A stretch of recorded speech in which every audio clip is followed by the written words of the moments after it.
Yeah, it's a picturesque location for sure, but Martin Goodman Trail is one of the areas that was hard hit by storms in 2017. There was high winds last year and then record high lake levels this year, and you can see the effect of that. We've got fencing blocking off a huge chunk of the trail right here. If you look over, you can see the effect that the flooding's had. Some of the sidewalk looks to be crumbling off now. If you look a little further down, where there was grassy bank, now there's fallen trees into the water. And this isn't the only place that is seeing these effects. So Sarah, police say they do believe this is an isolated incident, but in any case, Clarkson Secondary School, where that 14-year-old went, is just around the corner. They're gonna be offering some grief counselors tomorrow for other students who went there who are also trying to deal with this tragedy. Some alumni have already started a fundraiser to help any rebuilding efforts at the school.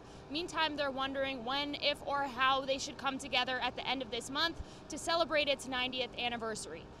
It's pretty somber, but it's a feeling of unity here right now. You can see from the last time you were here, there's quite a large crowd that's gathered. You can hear some singing in the background. People have brought flowers. They're wearing buttons.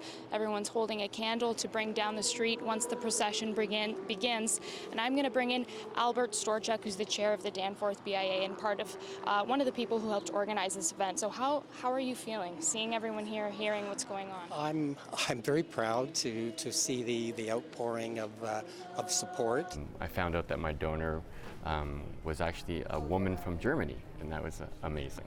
How crazy is that based on everything that you've heard up until this point? So crazy. And that spirit of learning will continue here tomorrow, Dwight. There's going to be hundreds of kids on school trips here tomorrow, and they're going to get one of these passports that has different numbers for all of the teepees you can see behind me. That's where they go to learn and engage in some activities. Police say adding extra deterrence to your car or even your driveway could also help.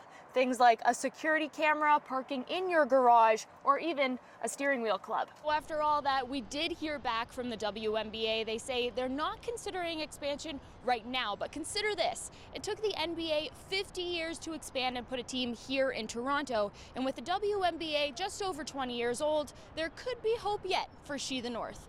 You could stay inside this holiday season, or enjoy the ride! So now I'll be adding these recording electrodes to your scalp. The equipment, the doctors, even the sounds of the procedure room, all captured on this camera and available to patients through a 360-degree experience. And the whole point is to alleviate their anxiety and misconceptions about the procedure, as well through patient education. Doctors here are mimicking what would happen during electroconvulsive therapy, a procedure used for some patients with depression. They're explaining their every move so patients can understand how it works. This is a painless, safe procedure that's likely going to improve their mental health condition within a few weeks. I think there is some misconceptions about ECT, and so to allow patients to see it through VR from a first-person perspective, I think can really destigmatize the procedure. So I'm going to wrap this around your arm to monitor your blood pressure. The virtual simulations are part of Sunnybrook's newest VR study, looking at whether virtual reality is more effective at educating and easing anxiety in patients than two-dimensional videos or pamphlets. Dr. Fahad Alam started creating the immersive experiences a few years ago to reduce anxiety in the operating room.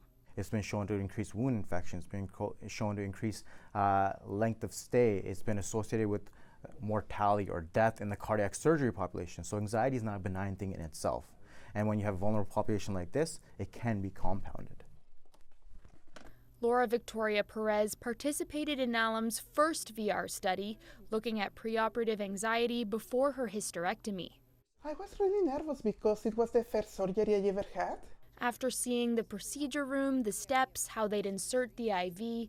Don't think I have the words to explain how calming it is to see what's going to happen before it happens. I was quite curious and excited like a little kid because I wanted to see if it was the same thing. The videos are all part of a bank of VR experiences Alam wants to release in the future, from training exercises for staff to experiencing waking up from anesthetic. You're going to see me inject some medications through your IV. If successful, the ECT video will also be added. The end product will be a video patients can watch through this Google Cardboard headset at home or through this headset here at the hospital. We know that many of our patients are very interested in incorporating technology into their care, and this is a very unique way of being able to have them experience what it's like to run through an EC treatment. Hi, how you doing?